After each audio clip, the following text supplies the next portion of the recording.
इस वीडियो में देखेंगे बीजेपी प्रोपेगेंडा चैनल के पत्रकार एवं बीजेपी आरएसएस के नेता को ढेरते हुए वारिस पठान एवं असीम वकार को। धन्यवाद। इस वीडियो को लाइक करें, शेयर करें और सब्सक्राइब करना ना भूलें। असीम भाई भी हम ही में से एक हैं। ये अलग बात है आज ये असीम वकार हैं, तो आज ये इमामे हिंद बोल रहे हैं, ये अलग बात है। मगर इनके परदादा भी राम ही बोलते थे, भगवान श्री राम की जय ही बोलते थे, और मैं उनको अपने भाई की नजर से देखता हूं। A few moments later. Sambit Patra की बात का आपने जवाब नहीं दिया। किस बात का जवाब चाहते हैं? नहीं, संबित पात्रा ने कई सारी बातें बोली। उन्होंने बोला कि आप भी उनके भाई हैं और आप के पूर्वज भी श्री राम को प्रभु ही मानते होंगे। हाँ बिल्कुल, मेरे भाई हैं। इनका नाम था मोहम्मद अली। ये गलती से संबित पात्रा हो गए। खोटा बात बंद बनना है तो बाप। ये परेशानी बहुत बड़ी है, उस परेशानी की बात होनी चाहिए। असीम वकार, बीजेपी से संबित पात्रा को बिठाया है, उनको बोलने दीजिए। संबित पात्रा के नौकर नहीं है आप मर्यादित बात करिए। आप मर्यादित बात करिए। कौन किसका नौकर है मुझे नहीं पता। खटपट अमीश भाई, मैं आ सकता हूँ? खटपट आप बोलते होंगे और बोल रहे हैं खटपट खटपट खटपट खटपट खटपट सिविल डिफेंस ऑफिसर जब नागपुर में अनएक्सप्लोडेड बम की ट्रेनिंग लेने गया तो वहां बताया गया कि जब अणु बम गिरेगा तो अमेरिका अपनी 40% आबादी को बचाने के लिए बहुत कॉस्टली शेल्टर्स बना रखा है। हमने प्रश्न पूछा भारत कैसे बचेगा, तो उन्होंने उत्तर दिया कि आप खाई खोदिए, ऊपर बल्लियां रखिए, पत्ते रखिए और गाय का गोबर 1.5 फीट ऊपर लेयर लगा दीजिए तो आप रेडिएशन से बच जाएंगे। एटॉमिक अटैक से बचना है तो गाय का गोबर तो ये मुझे वैज्ञानिकों ने बताया कि हमने कहा हम कैसे बाहर हैं, उनका शरीर पर मल लीजिए गोबर आप, तो आप एटॉमिक रेडिएशन से बच सकते हैं। गाय का गोबर लीप ले तो रेडिएशन से बच सकते हैं। जी हाँ, ये वैज्ञानिक सत्य है, ये नासा का रिसर्च है, मैं बता रहा हूँ, आप गूगल पे देख लीजिए। एक बात सर बता दूं, इन्होंने बताया गाय का गोबर लपेट लेने से ये होता है, बिछा लेने से ये होता है। सर एक रिसर्च ये नहीं बता पाए थे, इन्होंने पढ़ी नहीं वो लाइन, ये भूल गए थे, जल्दी जल्दी आ गए। आधा किलो गाय का गोबर अगर ये खा लें तो दिमाग भी बढ़ता है सर। ये गलत बात है। आधा किलो गाय का गोबर अगर ये खा लें तो दिमाग भी बढ़ता है। जेब में था चिल्लर, साथ वाले किल्लर, काम करे कांड वाले लाइव बेड़ा थ्रिलर। वकार साहब, असीम वकार साहब, मैं आपसे जानना चाहूंगा कि आप लखनऊ से हमारे साथ जुड़े हैं और संयोग की बात है कि उत्तर प्रदेश के मुख्यमंत्री योगी आदित्यनाथ ने कहा था कि भाई केजरीवाल ने तो हनुमान चालीसा पढ़ ली, अब ओवैसी भी पढ़ेंगे, तो मतलब आप भी लोग भी हनुमान चालीसा पढ़ने की तैयारी कर रहे हैं अपना वोट बैंक या बेस बढ़ाने के लिए। बताइए, ओवैसी जी पढ़ेंगे हनुमान चालीसा? सर 16 मिनट से सुन रहा था।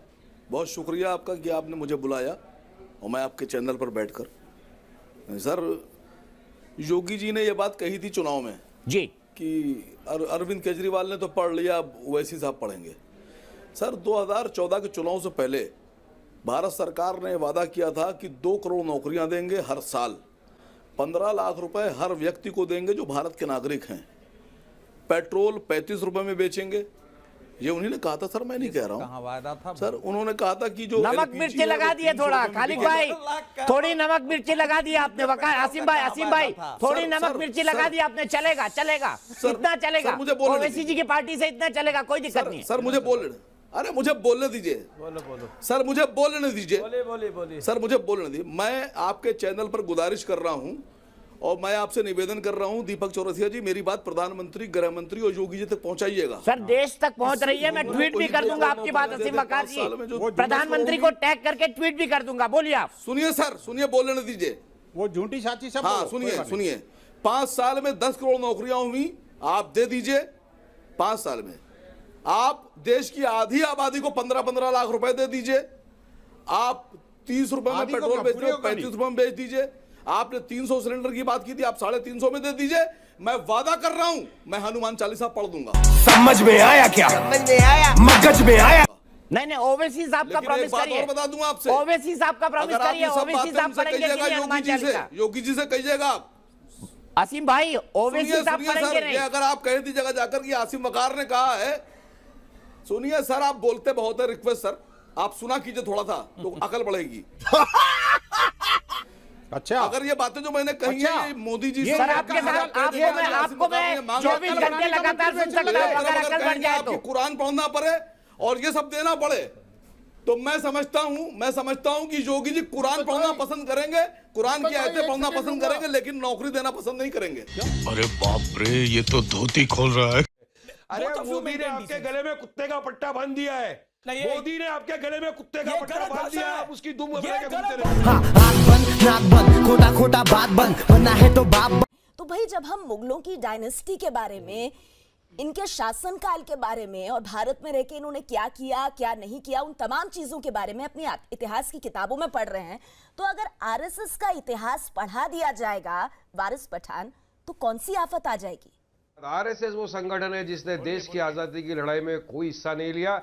ये ब्रिटिशरों की गुलामी करते थे, ये उनकी चमचागिरी करते थे।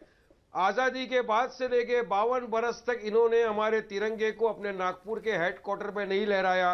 वजह कि यह तिरंगा अपशुगन है, इनका शुगन था भगवा। इन्होंने कभी देश के लिए कुछ नहीं किया। इनका एक ही आइडियोलॉजी है, हिंदू राष्ट्र बनाना, हिंदुत्व को आगे फैलाना। तो अब ये हिस्ट्री में क्या बताएंगे?